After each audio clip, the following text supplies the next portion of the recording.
नमस्कार दोस्तों। आज फिर से त्रिभुज के बारे में समझते हैं। तो आप बोलेंगे कि भैया आपने अभी पिछली क्लास में सभी आकृतियों के बारे में हमको बताया है, तो आज ये त्रिभुज के बारे में फिर से क्यों? तो मैं आपको एक उदाहरण के माध्यम से इसको पढ़ना है, क्यों हम इसको पढ़ें, ये मैं आपको पहले समझाऊंगा, तब तो आपको ये फिर समझ में आएगा कि ये सब क्या बना के रखा है आज हमने। ठीक है ना? तो एक व्यक्ति आप देख रहे होंगे, ठीक है ना? ये एक लड़का है, इसकी शादी होने वाली है। ठीक है, एक उदाहरण है, उसके उदाहरण के माध्यम से ये जो सब चीजें लिखी हुई हैं और क्यों त्रिभुज हम पढ़ें फिर से, इसके बारे में आपको मैं समझाना चाह रहा हूं। तो समझिएगा, ये एक लड़का है, इसकी शादी होनी है, इसकी फोटो जो है तो लड़की वाले पक्ष की ओर भेजी गई।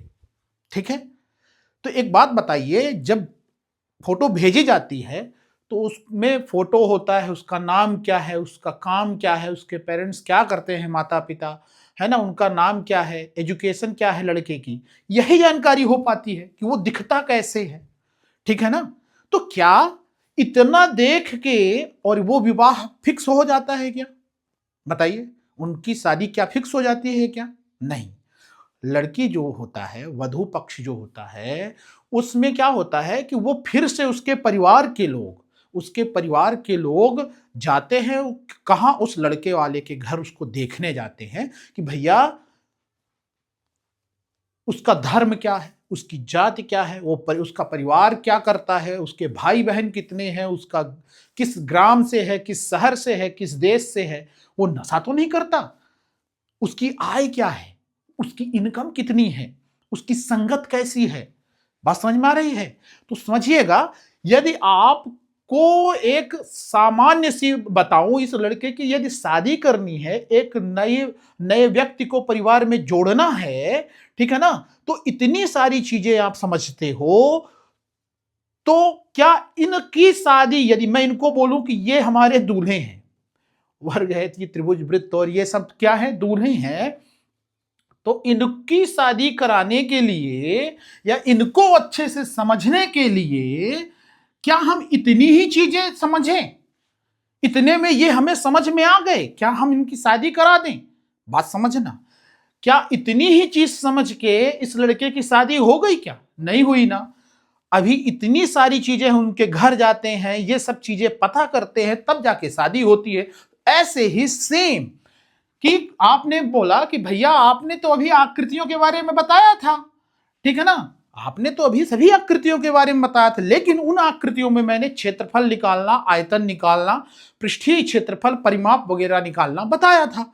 तो क्या इतना सफिशियंट था इसके बारे में? इस दूल्हे के बारे में जानना क्या इतना सफिशियंट था?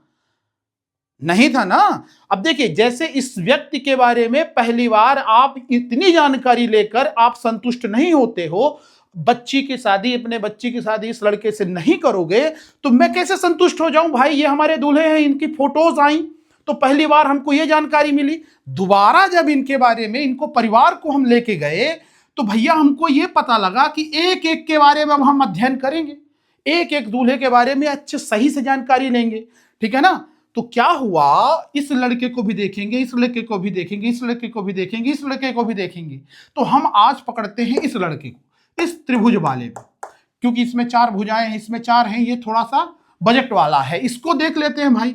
ये आ गया त्रिभुज इधर, ठीक है ना, इसी को हमें आज समझना है। तो त्रिभुज, इनको जैसे हमने समझा तो इसको समझ लें, तो ये हमें त्रिभुज अच्छे से समझ में तब आएगा, और तब जाके हम इनको बोलेंगे कि इनकी कुंडली मिलान कर रही है, अब आगे इनके शादी ब्याह हो सकता है और आसानी से इनका जीवन यापन, दोनों जो लड़का लड़की है दोनों खुश रहेंगे, ठीक है, आने वाले भविष्य में। तो देखिएगा, इतना इसका उदाहरण देने का मतलब यह है कि मैं क्लास क्यों ले रहा हूं, ये इसकी त्रिभुज की दोबारा। बात समझ में आ रही है क्यों मैं ले रहा हूं? इस चीज को समझाने के लिए कि भाई एक ही, इतनी ही चीज केवल पर्याप्त नहीं है। अब ध्यान दीजिएगा, जैसे हमने इसमें धर्म जाति परिवार देखा था, तो इस त्रिभुज को अब हम समझते हैं, टारगेट में लेते हैं, पहले इसमें इन सभी दूल्हों में त्रिभुज को लेते हैं, ठीक है ना। तो त्रिभुज को हमने बनाया, और त्रिभुज को समझने के लिए ये चीजें हमें समझ में आ जाए तो हमें त्रिभुज अच्छे से समझ में आ जाएगा। जैसे इसके धर्म जाति परिवार भाई बहन ये समझा था, वैसे ही ये समझ लें तो अंतिम में इनकी शादी हो जाएगी। मतलब ये त्रिभुज हमारे दिमाग में बहुत अच्छे से फिट हो जाएगा, और यदि ये अच्छे से फिट हो जाएगा तो इसका हम उपयोग कर पाएंगे, नहीं तो नहीं कर पाएंगे। बात समझ में आई? तो ध्यान दीजिएगा। अब हम आज त्रिभुज को समझते हैं, एक एक कर सभी को समझेंगे, किंतु आज का लक्ष्य है हमारा त्रिभुज को समझना।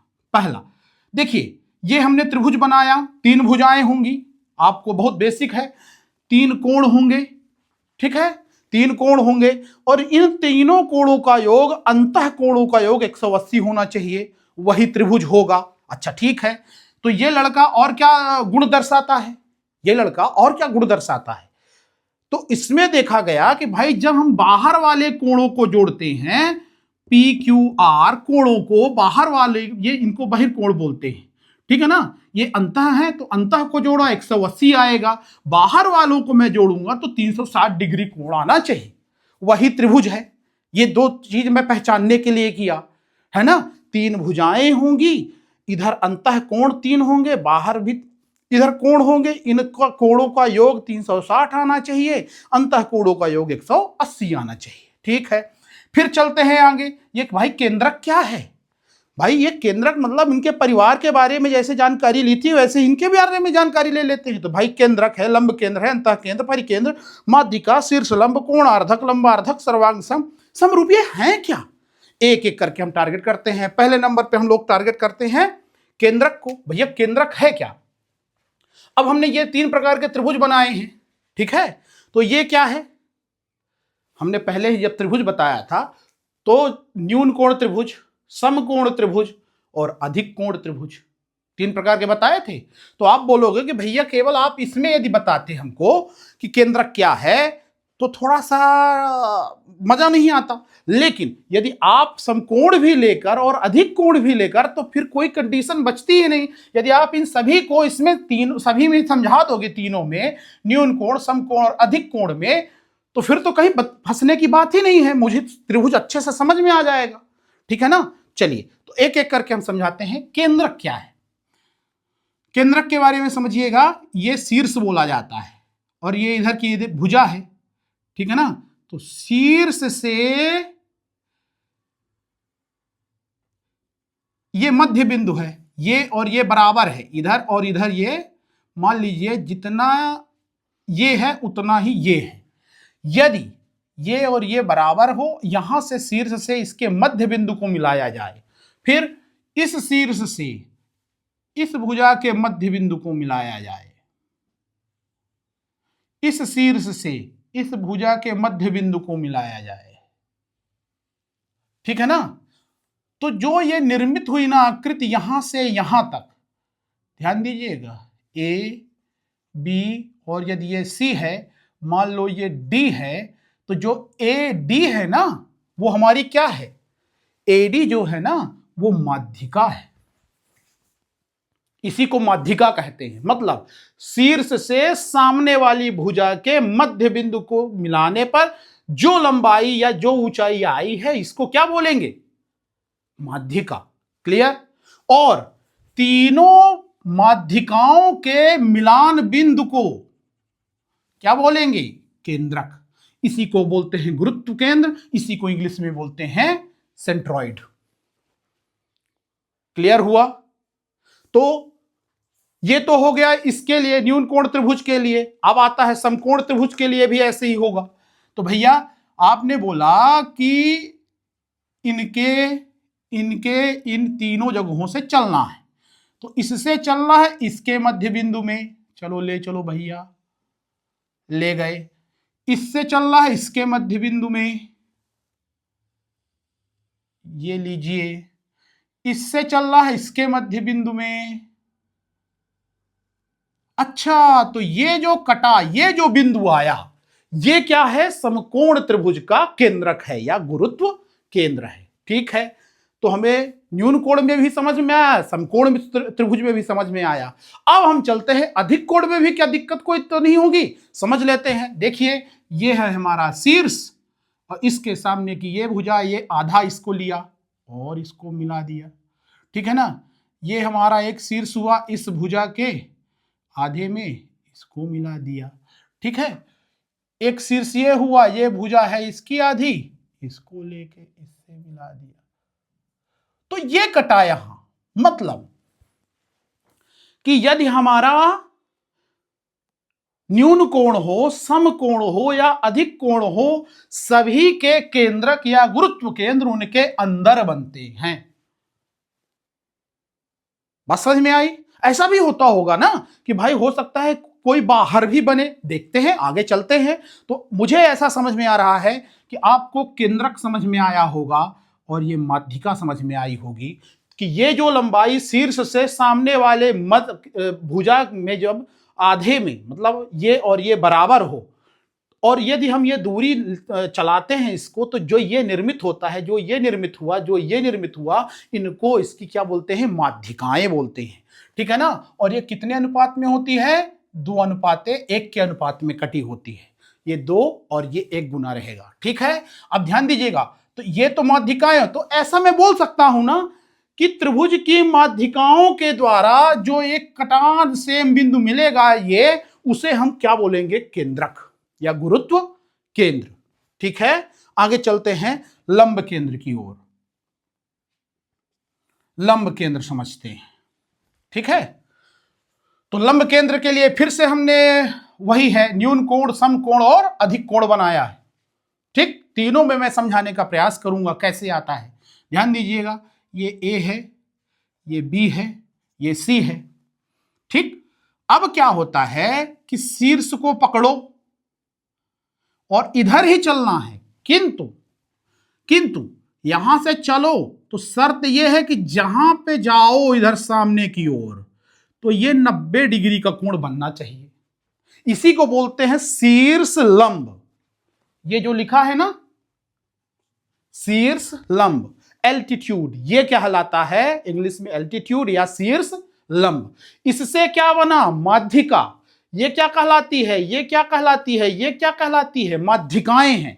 और ये क्या है? शीर्ष लंब, इंग्लिश में बोलते हैं एल्टीट्यूड। तो एक तो इधर हो गया, तो क्या इससे भी इस भुजा में जब डालेंगे लंब, यहां पे 90 डिग्री, और इससे भी इधर डालेंगे 90 डिग्री, बात समझ में आई? तो जो ये केंद्र बनेगा, तो लंब के द्वारा बना हुआ केंद्र, शीर्ष लंब के द्वारा बना हुआ केंद्र क्या कहलाता है? लंब केंद्र, आर्थो सेंटर। क्लियर हुआ? सबकी आवश्यकता है क्या? ये बताओ, चाचा, फूफा, ताऊ, इनकी आवश्यकता सबकी नहीं है? सबकी है ना? तो सबको समझना कि भाई इनके चाचा जी क्या करते हैं, इनके फूफा जी क्या करते हैं। ठीक है ना? तो सबकी प्रॉपर्टीज के बारे में समझना जरूरी है। चलिए एक एक करके हम समझ लेते हैं। तो ये हो गए। फिर दूसरे नंबर के फूफा जी या मौसा जी मिले, उनको भी समझ लेते हैं भाई। तीसरे नंबर के जो है उनको भी समझना पड़ेगा, है ना? इन सभी रिश्तेदारों को समझना पड़ेगा ना, न्यून कोण वाले को भी, सम कोण वाले को और अधिक कोण। तो ध्यान दीजिए, इसमें देखते हैं, इसमें भी वही काम करो भैया। क्या करते हो? शीर्ष पकड़ते हो, सामने वाली भुजा पे लंब डालते हो। तो जब अब मैं इसमें जा रहा हूं यहां से, तो इस भुजा पे हम लंब डाल दिए, ये लो, ये 90 डिग्री आ गया। लेकिन जैसे ही इस भुजा से इस वाली भुजा पे लंब डालने गए, तो कहीं भी हमको लंब मिला ही नहीं। यहां डाले, हमको क्या मिला? यहां पे एंगल 90 नहीं मिला, यहां पे नहीं मिला, ठीक है ना, यहां नहीं मिला। तो ऐसे करते करते करते करते जब हम यहां पहुंचे, मतलब ये जाके यहां किए, जब इसको यहां से मिलाए, तो जाके यहां पे 90 डिग्री हमको मिला। बात समझ में आ रही है? ये 90 डिग्री हमको मिला। ठीक है, फिर इस शीर्ष से इस भुजा पे जब हम लंब डालने का प्रयास किए, तो ये कहीं नहीं मिला, ये जाके यहीं पे मिला। तो एक बात समझ में आई भाई साहब, कि जो ये केंद्र यहां था ना, अब वो केंद्र इधर बीच में ना होके भाई, ये जो है तीनों कटनी चाहिए। तो इससे 90 यहां आया, इसका 90 इस भुजा पर यहां आया, इस शीर्ष का इधर जा रहा है, तो इसको हम मान लेते हैं इधर भी बढ़ा लेंगे तो कोई दिक्कत तो है नहीं। तो हमारी तीनों भुजाएं अब इधर ना इधर कहीं ना मिलके यहां मिल रही हैं। इसी को हम बोलते हैं समकोण का लंब केंद्र। तो समकोण का लंब केंद्र कहां बनेगा? इसी 90 डिग्री वाले बिंदु पर मिलेगा। क्लियर हुआ? तो न्यून कोण त्रिभुज में इसके यहां अंदर बनेगा और इसमें कहां बनेगा? इसके 90 डिग्री वाले बिंदु शीर्ष पर ही लंब केंद्र बनता है। क्लियर हुआ? अब बोलोगे भैया कि हमको अधिक कोण वाले में भी समझा दीजिए, और मजा आ रहा है। मतलब ये थोड़ा सा फूफा जी थोड़े से टेढ़े से हैं, इधर ना बना के इधर बना रहे हैं। भाई ये बताओ, रिश्तेदार टेढ़े ना हो तो शादी ब्याह में मजा कैसे आएगा? तो देखते हैं ये वाले फूफा जी कैसे है ना, या मौसा जी कैसे है, इनका स्वभाव कैसे है, देख लेते हैं भाई। तो देखिए, इस शीर्ष से इसमें लंब डालने गए, हमको तो लंब डालना है ना, शीर्ष से लंब डालना है, तभी हमें लंब केंद्र मिलेगा। तो हम जैसे ही इससे इधर डालने गए, तो जैसे इसमें हमने नहीं पाया 90 डिग्री, भाई देखो ये हम डालेंगे तो ये एंगल अलग आ रहा है, 30 40 50 आ रहा है। तो हम बोले यार ये तो कहीं मिलेगा ही नहीं एंगल। अब क्या करें? इधर से भी डालें तो ठीक है, इस वाले में तो मिल जाएगा, मान लीजिए इस वाले में तो 90 डिग्री यहां मिल गया। लेकिन जब इस शीर्ष से चलते हैं, इस शीर्ष से, तो इस वाली भुजा को, सामने वाली भुजा को काटना है, 90 डिग्री ले जाना है, वही तो शीर्ष लंब है। तो जब यहां से इसमें ले जाने लगे तो कहीं मिल ही नहीं रहा। अब क्या करें? हम परेशान हो गए। तो हम बोले यार परेशान मत हो, इस भुजा को थोड़ा सा ऐसे बढ़ा लो ना। क्लियर? इससे हम गए इधर की ओर, इसमें भी नहीं मिला, तो हम बोले कि भैया एक काम करो ना, इसको भी ऐसे बढ़ा लो। ठीक है, अब एक काम करो कि इस शीर्ष लंब से अंदर लंब न डालो, अंदर लंब न डालो। एक काम करो, यहां से इस भुजा पे लंब इधर न बन के इधर बनेगा 90 डिग्री। तो एक काम करो, इसको ले चलो, ये ले आए, ये 90 डिग्री बना। ठीक है, फिर देखना यहां से इसमें 90 डिग्री ये बना, यहां से इस भुजा पे, इस वाली भुजा पे 90 डिग्री यहां से ये बना। ठीक है, क्या भी काम हुआ मेरा? कहीं कठिन ही रहे तीनों। तो एक काम करो ना, इसको हम बढ़ा देते हैं, इसको हम क्या करते हैं? बढ़ा देते हैं, और इसको भी बढ़ा देते हैं। ओ, ये बिंदु पे कट गया। 90 डिग्री था ना, तो ये आगे बढ़ाने पर ये कहीं कटा, और यहां से ये आगे ऐसे इधर बढ़ाएंगे, थोड़ा सा ये हो जाएगा, तो इसको मैं मोड़ लेता हूं ऐसे। ठीक है ना, ये यहां कहीं कटेगा। मतलब अधिक कोण त्रिभुज का जो लंब केंद्र होगा वो बाहर बनेगा, और वो भुजाओं को काल्पनिक मानकर इसको बढ़ाना पड़ेगा, तब जाके इसको बाहर लंबों को ले आएंगे, शीर्ष लंबों को तीनों के, तो जाके इसका जो लंब केंद्र है वो बाहर बनेगा। क्लियर हुआ? समकोण के लिए यहीं पे आ गया था, और इसके लिए कहां आ गया? यहां पे आ गया। ये इतनी बात क्लियर हुई? चलिए, तो लंब केंद्र इसका अंदर है, इसका यहां पे है, इसका यहां पे है। अब हम लोग चलते हैं अंतः केंद्र पर। समझिएगा, ये तीसरा पॉइंट है, अंतः केंद्र। शीर्ष माध्यिका इसमें थी, ये वाली दूरी। शीर्ष लंब, आपको जो शीर्ष लंब एल्टीट्यूड ये वाला है, इसमें ये है, इसमें ये है, इसमें ये है। ठीक है ना, इसमें शीर्ष लंब समझ में आ गया। अब आता है कोणार्धक। ठीक है ना, बाइसेक्टर ऑफ एंगल, कोणार्धक, कोण का आधार। नाम से ही स्पष्ट समझ में आ रहा है कि ये जितना कोण है उसका आधा करो, ये आधा किया और सीधा जाने दो। क्लियर? ये जितना कोण है उसका आधा करो और सीधा जाने दो। कहां जा रहा है उससे मतलब नहीं, ये कोण जितना हो आधा करो, जाने दो। तो जो बिंदु कट के आया इसे क्या बोलेंगे? इसे बोलते हैं अंतः केंद्र। मतलब कोणों के आधे से निर्मित, मतलब कोणार्धकों से निर्मित, जो कोणार्धकों के कटान बिंदु से निर्मित केंद्र को अंतः केंद्र कहते। इंग्लिश में क्या बोलते हैं अंतः केंद्र को? इन सेंटर। बात समझ में आई? भाई कोई अंदर का काम देखेगा, कोई बाहर का काम देखेगा। ठीक है ना, तो सभी रिश्तेदारों की भूमिकाएं हैं ना, नहीं है? तो सभी रिश्तेदारों को हम एक एक करके समझ लेते हैं कि भाई जब केंद्रक मिलेंगे, जब लंब केंद्र मिलेंगे, जब अंतः केंद्र मिलेंगे, तो कैसे ये गुण दर्शाएंगे, ये हम समझ लेते हैं। तो एक एक करके हम समझे ले रहे हैं। तो न्यून कोण में अपना ये क्या आ गया, यदि ये ए है, ये बी है, ये सी है, ठीक है ना, तो इन कोणार्धकों से निर्मित ये कोणार्धक और ये कोणार्धक, इन तीनों से निर्मित इस बिंदु को क्या बोलेंगे, अंतः केंद्र, इंसिडेंट। क्लियर हुआ। चलिए आगे आते हैं, इस समकोण के लिए देखते हैं। तो भैया ये तो 90 डिग्री है, तो इसके आधे से ये चलेगा तो यहां जाएगा। क्लियर। इस कोण को भी आधा करते हैं भाई, इससे भी आधा किए, ये चला गया। इस कोण को भी आधा करते हैं, ये चला गया। अच्छा, मतलब जो ये बिंदु आया, ये कोणार्धक से ये गया, इस कोणार्धक से ये गया, इस कोणार्धक से ये गया, और ये जो बिंदु आया, मतलब समकोण त्रिभुज का अंतः केंद्र इसी के त्रिभुज के अंदर बनता है। बात समझ में आई। मतलब ये सिंपल रिश्तेदार है, ठीक है ना, इनके जैसे नाटक नहीं कर रहे थे, लंब केंद्र जैसे, ठीक है ना, इन फूफा जी जैसे नाटक नहीं कर रहे थे। क्लियर। बात समझ में आई। रिश्तेदारों को लेने से थोड़ी सी चीजें आसान हो रही, इसलिए इसको इस तरीके से मैं समझा रहा हूं। ठीक है, अब चलते हैं इनके पास। ठीक है, तो इस कोण का आधा करो भैया, सीधा जाने दो। इस कोण का आधा करो, सीधा जाने दो।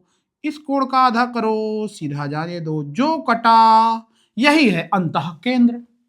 तो कोणों के आधे भाग से, मतलब ये कोणार्धक समझ में आया, कोणों को आधा करके, यदि ये 40 है तो 20 इधर 20 इधर, और फिर जाने दो, है ना। यदि मान लो ये 30 है तो 15 इधर 15 इधर, फिर जाने दो। यदि 30 है ये इधर तो 15 इधर 15 इधर, जाने दो। जो कटान बिंदु मिलेगा उसे अंतः केंद्र कहते हैं। तो न्यून कोण, समकोण और इसके लिए, तीनों के लिए आपको क्या समझ में आया, अंतः केंद्र। ठीक है ना, इन सेंटर। अब आता है एक जो है अपना लास्ट परिकेंद्र। अच्छा एक बात बताइए, हाँ पहले परिकेंद्र समझ लेते हैं, फिर इसमें थोड़ी सी एक चीज और बचती है। ठीक है, परिकेंद्र समझ लेते हैं, सरकम सेंटर बोलते हैं। तो इसको बोलते हैं लंबार्धक।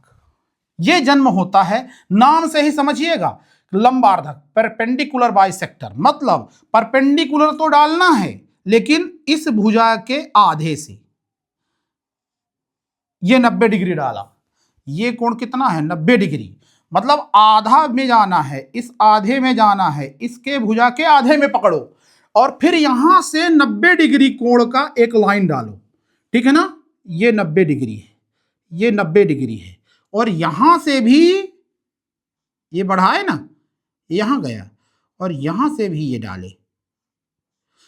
तो भैया ये बात समझ में आई कि इनके भुजाओं के मध्य बिंदु से लंब डालो, इनको बोलते हैं लंबार्धक।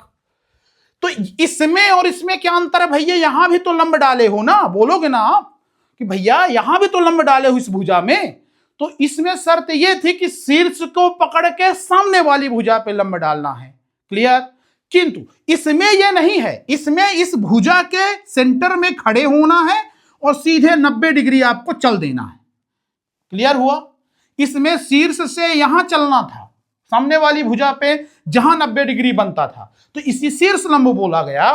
और इस भुजा के आधे से, मतलब बीचों बीच से 90 डिग्री चलने पर जहां पे ये प्रतिच्छेद करती हैं या कटती हैं, इसको बोलते हैं परिकेंद्र या सरकम सेंटर। ठीक है ना। तो ये परिकेंद्र की परिभाषा भी आपकी हो गई। इसी में हमने आपको लंबार्धक भी बता दिया। Perpendicular bisector, perpendicular bisector 90 degree, bisector मतलब आधा आधा। ठीक है ना, बाइसेक्ट किया तो ये जो केंद्र निकला इसे बोलते हैं परिकेंद्र। चलिए, तो ये हो गया न्यून कोण के लिए। अब आता है कि समकोण त्रिभुज के लिए भी देख लेते हैं। ठीक है ना, इन रिश्तेदारों को भी समझ लेते हैं, भैया ये क्या करेंगे, शादी ब्याह हमें कोई दिक्कत तो नहीं करेंगे, इनकी सहमति है कि नहीं है। ठीक है, समझ लेते हैं भाई। तो किया क्या, भुजाओं से हमने लंब डाले।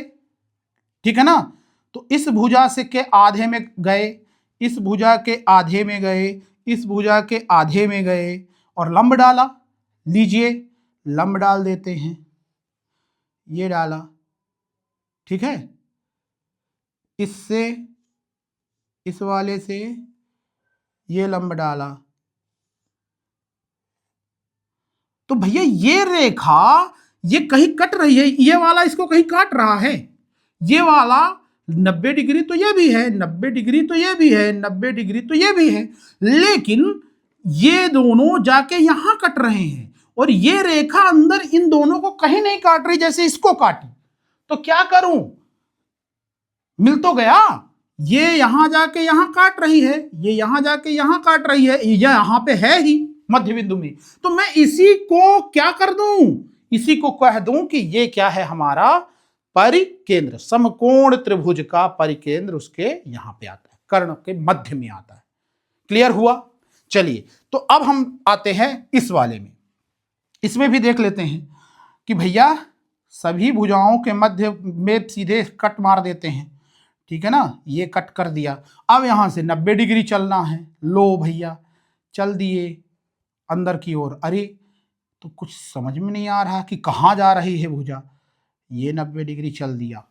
अब लो, ये बात समझ में नहीं आई कि ये भुजाएं तो कभी अंदर मिलेंगी नहीं, ये इधर से होके इधर भी नहीं मिलेंगे कि ये फैलता जा रहा है। हाँ, इसका झुकाव थोड़ा इधर सा लग रहा है, तो जैसे इसको बढ़ा के और बाहर मिलाया था, ऐसे ही इसको ले जाके कहीं बाहर मिलाने का प्रयास करें।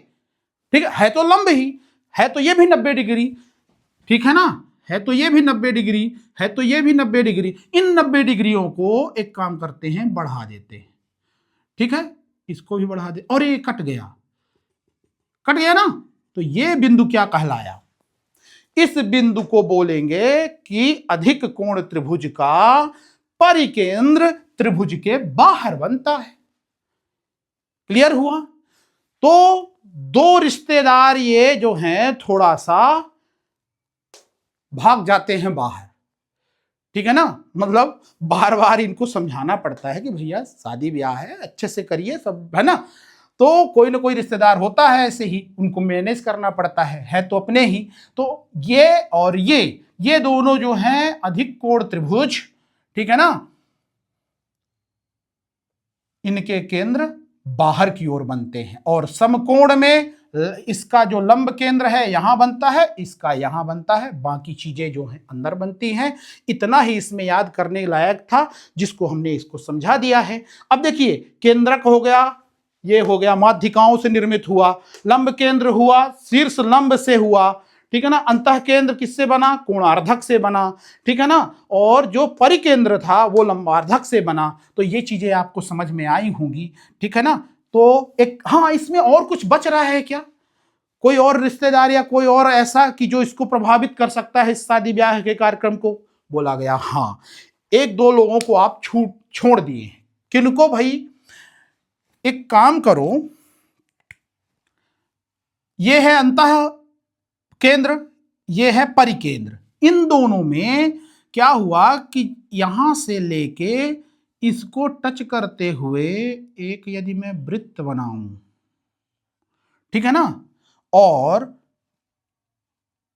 इसको केंद्र मान, यहां से हमने इसमें लंब डाला ये वाला, तो हमको यहां से ये पता लगा कि जितना ये उतना ही ये, तो यहां पे मैं एक सेंटर में वृत्त बना सकता हूं? नहीं बना सकता हूं, तो हमने इसको वृत्त बनाया, तो इसे बोलते हैं अंतःवृत्त। त्रिभुज के अंदर बना है ना, इसलिए बोलते हैं अंतःवृत्त, ठीक है।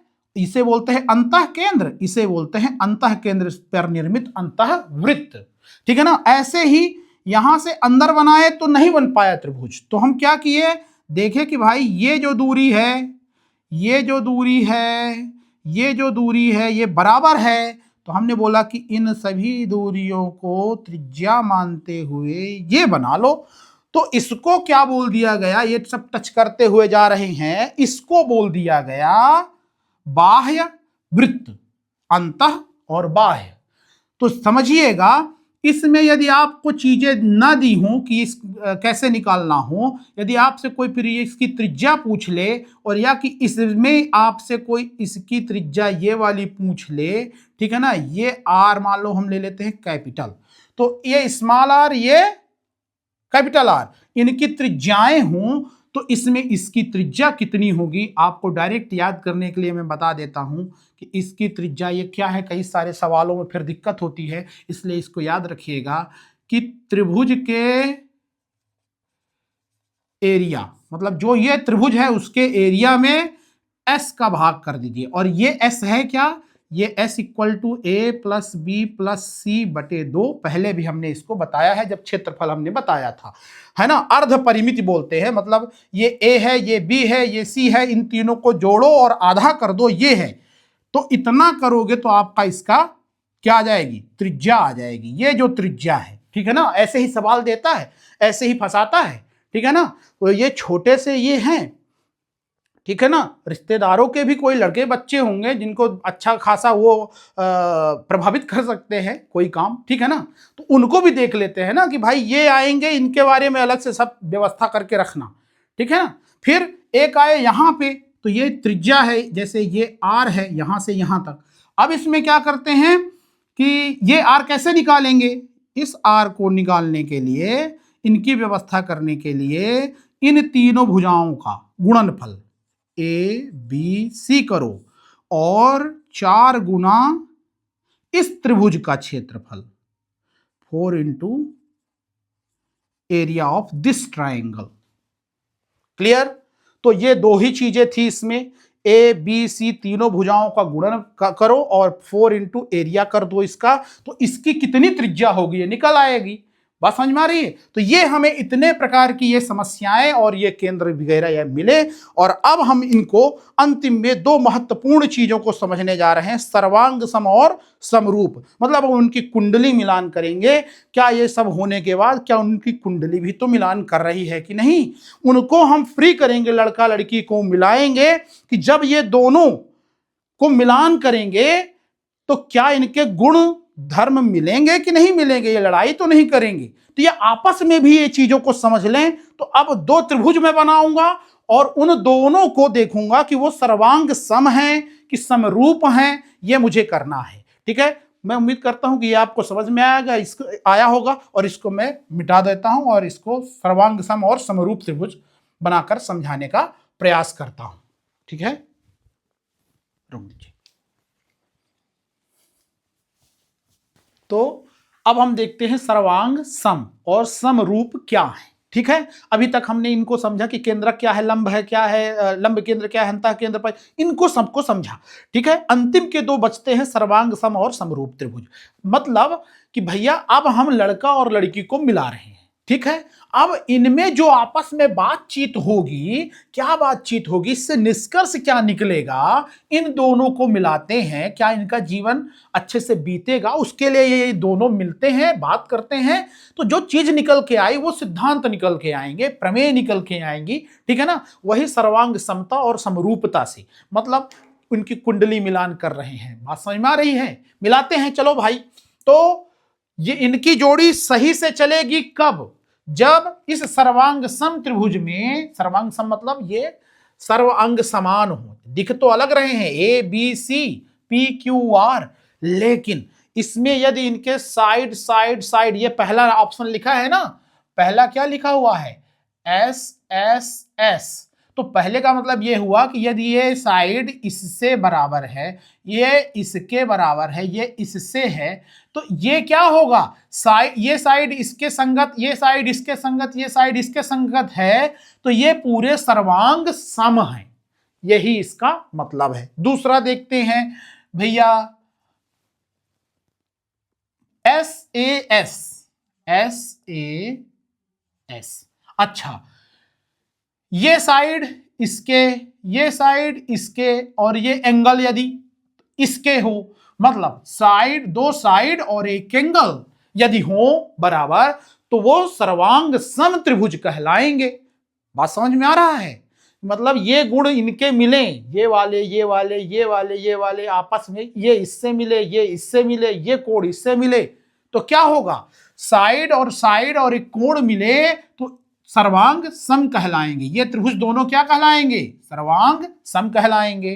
फिर तीसरा ऑप्शन क्या है कि भैया अभी तो क्या था कि 2 साइड थे, अब 2 कोण हमें पता हो, ये कोण और ये कोण, ये कोण इसके बराबर, ये कोण इसके बराबर, ठीक है ना, और ये भुजा इसके बराबर।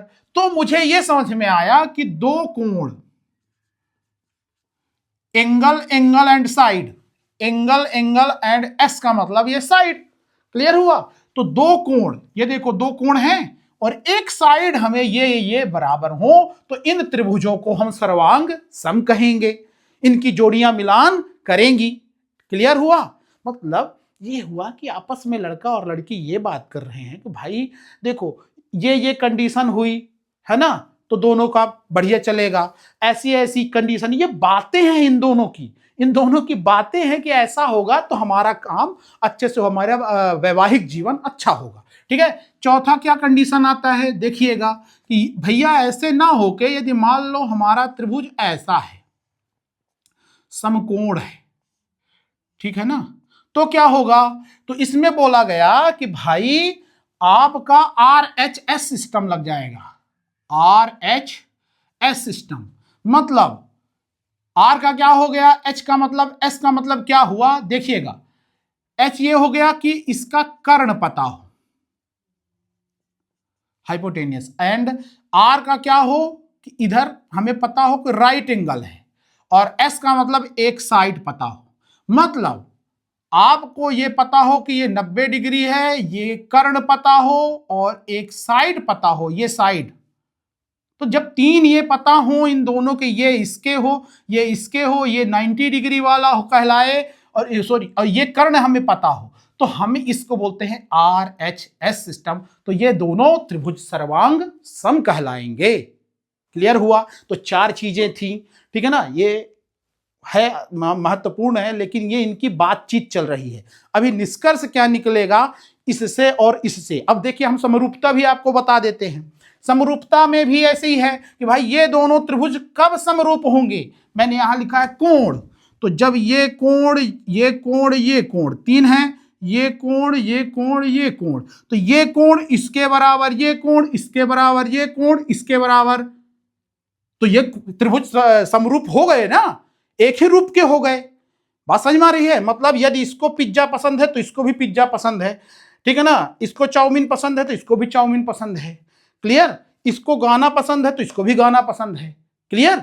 तो यदि ऐसी कंडीशन बनती है तो ये समरूप है, समरूप है, क्लियर।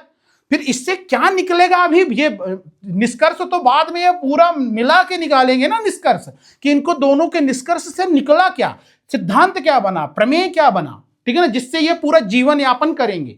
अभी तो हमने इनको दोनों को मिलाया, तो सर्वांग समता, हमने कुंडली उंडली मिलाई। अब हम देखते हैं कि इनकी पसंद क्या है, सेम पसंद क्या है। तो इनका कोण मिल सकता है।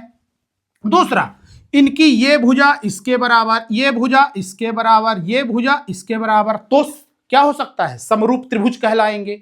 तो कोण का समझ में आया, भुजा का समझ में आया। फिर हो सकता है कि भाई ये कोण और ये भुजा, ये कोण ये भुजा, ये कोण ये भुजा, ये कोण ये भुजा, मतलब कोण और भुजा भी यदि बराबर हैं तो ये समरूप त्रिभुज कहलाएंगे। बात समझ में आई। तो इसको बोलते हैं सर्वांग सम, इसको बोलते हैं समरूप त्रिभुज। अब इसके इनके बैठने से ये चीज भी, दोनों चीज हो गई, इसमें चार कंडीशन, इसमें भी तीन कंडीशन। तो इनसे क्या हुआ कि इनको कोणों के माध्यम से, भुजा और कोण भुजा के माध्यम से इन दोनों को हमने समझा। अब हम समझते हैं इसी में कि इनके दोनों के बैठने से निष्कर्ष क्या निकला, सिद्धांत क्या बना, इन्हीं को बोलते हैं प्रमेय। समझ में आया। ये दोनों आपस में बैठे, लड़का लड़की, ठीक है, और अब जो इनकी बातें निकल के आई, क्या निकल के आई उसको हम देखते हैं। ये क्या कहते हैं, है ना, ये अपने घर वालों को बताएंगे ना कि भाई हमको ये पसंद आया, ये नहीं आया, हमारा जीवन अच्छे से चलेगा कि नहीं। तो दोनों को बैठने से निष्कर्ष क्या निकला, प्रमेय क्या निकला, सिद्धांत, उन्हीं को यदि हम समझेंगे तो ये विवाह हो पाएगा। बात समझ में आई। विवाह का मतलब यदि हम इनको समझ लेंगे, इनके कहने को, तो यही तो त्रिभुज के अंदर जितनी चीजें थी जो उन्होंने कहा, इससे जीवन उनका आसान होगा। मतलब यह है कि त्रिभुज हमें अच्छे से हमारे दिमाग में समझ में आएगी। मतलब वो जो लड़की आएगी उसके जीवन में सुख शांति देगी उस लड़के की, यदि हम ये सब प्रोसेस से चलेंगे, इन सिद्धांतों को समझ लेंगे। तो उनकी पहले ही बात हमने करा दी, सर्वांग दिखा दिया, समरूप दिखा दिया। बात समझ में आई? अब इनकी बातों का भी हम उल्लेख कर लेते हैं कि इन्होंने क्या आपस में बातें की, जिससे उन्होंने क्या दोनों ने मिलकर सिद्धांत बनाया। ठीक है, इसको हम देख लेते हैं, इसको मिटाते हैं। ठीक है, और इस